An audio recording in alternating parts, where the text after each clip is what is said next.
सत्संग के अंदर हम तो सर 10 मिनट पहले वहां से निकल आए। उसके बाद जब पहुंचे हैं तो हमारी ये लेडीज वगैरह नहीं पहुंची, तो हमने सोचा पता नहीं क्या हो गया।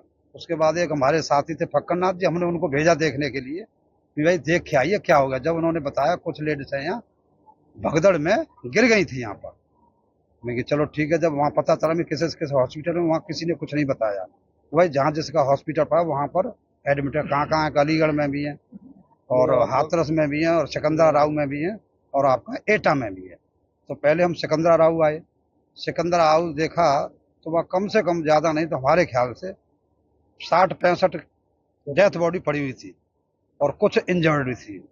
तो पहले हम उनको देखा, पहले पहचाना तो उनमें हमारा कोई भी कैंडिडेट या लेडीज नहीं थी और न चुटैल में थी। तो उसके बाद हम गए एटा। एटा में जाके देखा तो वहां भी कम से कम 44 के लगभग डेथ बॉडी थी। जब उन्हें पहचाना तो एक डेथ बॉडी हमारी थी जिसका नाम यशोदा देवी, वाइफ ऑफ संतोषी लाल जी। जब हमने पहचाना, जब हमने उनको शनाख्त दी अपनी पंचनामा करवाया।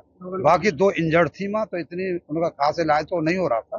फिर सामने वाले हॉस्पिटल से वो दवाई दूध दे के उनको घर रिटर्न कर दिया। किस तरह मंजर था वहाँ? है माहौल किस तरीके का था? क्या वहाँ हॉस्पिटल के अंदर व्यवस्था क्या थी सरकार की? नहीं, व्यवस्था तो ऐसा है जी, ज्यादा भीड़ भाड़ थी तो ऐसी ज्यादा खास व्यवस्था ठीक नहीं थी, आपको सही बताएं। हाँ हाँ, प्रशासन जो एसडीएम थी और भी थे अधिकारी सारे उपस्थित थे वहाँ पर। अब क्या मांगे आपकी? वो मांगे आप लोगों की? नहीं, मांग क्या, इसकी निष्पक्षपूर्ण जांच होनी चाहिए कि कुछ ऐसे उपद्रवी होते हैं कि जो उसके अंदर घुसे आते हैं। एक मिनट सुनो, घुसे आते हैं तो क्या है कि किसी की जेब काट रहे हैं या किसी की वो कर रहे हैं, तो भगदड़ इस वजह से भी हो सकती है। मुख्यमंत्री ने कहा हादसा है, साजिश है, जांच होगी। हाँ, ये तो जांच के बाद ही पता चलेगा सर, इसमें तो I can not say anything. क्या नाम है आपका? पूरन देवी। पूरन देवी। पूरे क्या क्या कुछ हुआ घटना था? क्या देखा आपने? हमने देखा पसीना भीड़ में चले गए, रिले चले गए। अच्छा, हम्म। पता जा रहा बाबा का जो काफिला निकल रहा था उस समय लोगों की इधर भीड़ मची थी, आपके दिन दूसरी। आपको क्या याद है, कहाँ तक क्या आपने देखा? हमने वो पल्ली पाल लेकर गए, पल्ली पाल लेकर गए हम तीनों। तो बिन की हमें मुझे ना मालूम पड़ी, हमें एक हाथ आ गई वो। बिन की हमें जो ना मालूम पड़ी कि क्या हुआ अपने के संग, या गिरी है या अपने के ऊपर कोई लेकर आया। नहीं, बाबा की जो चलो की बच्ची जो लेडीज हम नहीं देखे, अच्छा, हम नहीं देखे नहीं। हम तो रेले में चले गए। दूर से आप लोग? तो कैसा मंजर था, किस तरीके का नजारा आपने देखा, कितना धक्का जो लगा वो किस तरीके का था, कैसी भगदड़ में? वो भी न्यू न्यू न्यू तरह ऊपर गिरे न्यू। पीछे से धक्का लगा है तो हम आगे, कछु हमारी जनता आ गई हमारे और कछु हमारे पीछे ही। जी फकरनाथ। ये क्या कुछ देखा, क्या कुछ रहा?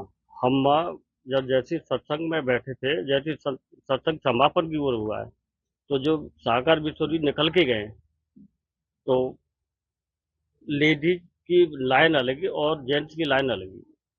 जैसे ही वो निकल के गए, लेडीज एक तरफ एक संग भागी है कभी उनके चरण लेवे का मतलब धूल लेने के लिए।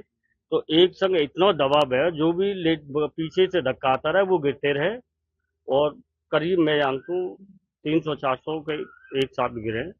तो जो भी नीचे दबा वो मरा ही है।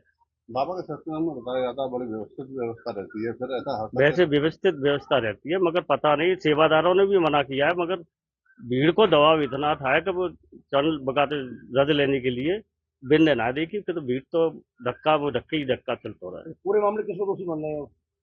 अब पूरे मामले तो कोई दोषी ना है, वो तो समय को चक्र है। ये महाराज की गलती है सेवादारों की?